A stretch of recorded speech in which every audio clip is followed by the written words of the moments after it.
올해 분양이 예상됐던 강남권 아파트들이 대거 분양 시기를 내년 이후로 늦추고 있어요. 여기서만 이제 일반 분양 물량이 2,000가구 가까이 나오거든요. 게다가 이 동네는 분양가 상한제가 적용돼서 시세보다 싸게 공급이 돼요. 게다가 또 올해 중소형 추첨제가 부활하면서 이제 젊은 층도 도전을 해볼 만해서 막 로또 분양이라고 그랬었잖아요. 기다리는 분들 되게 많았는데 아쉬워하시더라고요. 그래서 오늘 레이디 가가에서는 왜 이렇게 줄줄이 밀리는지 한번 짚어보고 대책 논의도 해보겠습니다.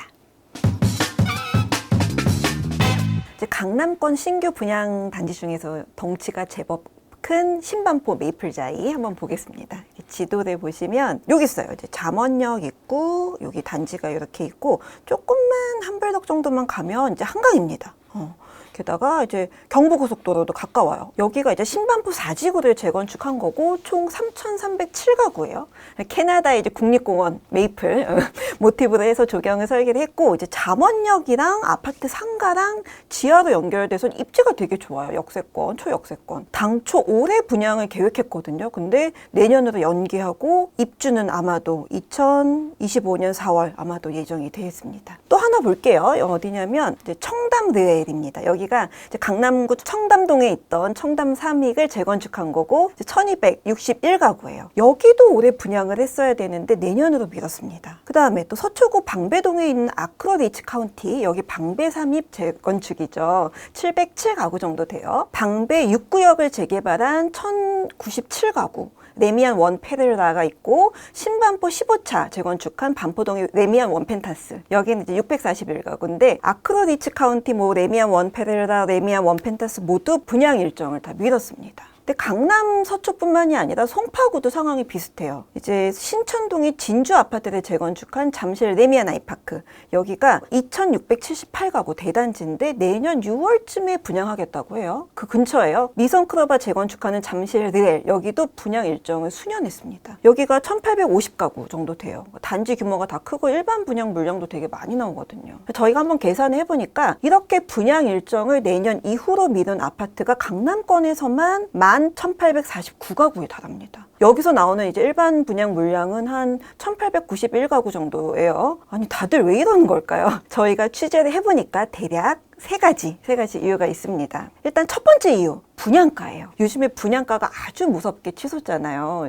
선 넘은 분양가, 미친 분양가에 대해서 저희가 이제 예전에 레이디 가가에서 한번 다뤘습니다. 안 보신 분들 한번 꼭 보시고 원자재 값, 인건비 등이 오르면서 공사비도 엄청 증가했어요. 게다가 이쪽 동네는 규제 지역이어서 분양가 상한제에 묶여 있잖아요. 그러니까 공사 비용이 높아진 거를 분양가에 반영을 못하면 결국 이제 조합원 부담으로 가게 되는 거죠. 그런 이유가 있고 이제 두 번째 이유 갈등이 되게 많아요. 생각보다. 특히 이제 청담 르엘 우리 봤던 청담 르엘이 대표적인데 여기 이제 한강 바로 앞에 있거든요. 여기 아주 난리 났습니다. 이제 싸움이 나면서 조합장이 자진 사퇴를 했고 새 조합장 뽑았어요. 최근에. 어떻게 된 일이냐면 지난 5월에 공사비 증액 협상은 무사히 잘 끝냈어요. 2017년 3,726억 원에 계약을 했는데 이거를 6,313억으로 엄청 올렸어요.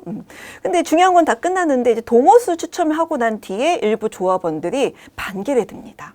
이제 한강변 종망에 방해가 되니까 아파트에 내력벽을 없애달라고 이제 하면서 갈등이 이제 심각해진 거죠. 시공사는 되게 난감해하고 있어요. 아니 이미 지하 공사도 다 하고 공정률도 꽤 되고 게다가 건물을 지탱하는 내력벽을 없애는 게 말이 되냐? 이제 불가능하다 이런 입장입니다. 또 있어요. 이제 조합원들 일부가 우리가 공사비 2,600억 올려줬다. 그러니까 대신에 유상 옵션 930억 어치를 공짜로 달라 이러고 있어요. 시공사는 당연히 안 된다고 이제 맞서고 있고 양측 입장이 너무 팽팽하게 대립을 하고 이제 상황이 이렇게 되다 보니까 일반 분양 같은 후속 일정은 어쩔 수 없이 다 기약 없이 밀리는 거죠. 세 번째 이유.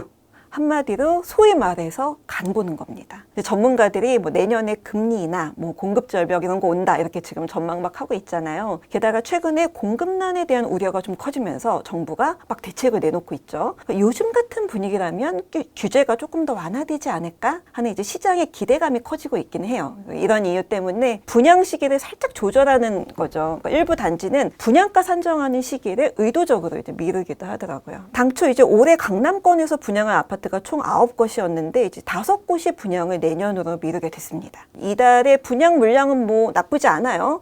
전국 47,000여 가구 정도 되고 서울은 1만여 가구 정도 이제 보고 있습니다. 하지만 이제 올해 목표치를 달성하기는 조금 어렵습니다. 그래서 사람들 관심이 이제 연내 청약하는 단지들한테 쏠리고 있어요. 이제 다음 달에 분양하는 힐스테이트 2 편한 세상 문정, 이제 여기가 대표적인데 여기 이제 수도권 제외수능 고속도로 바로 앞에 있어요.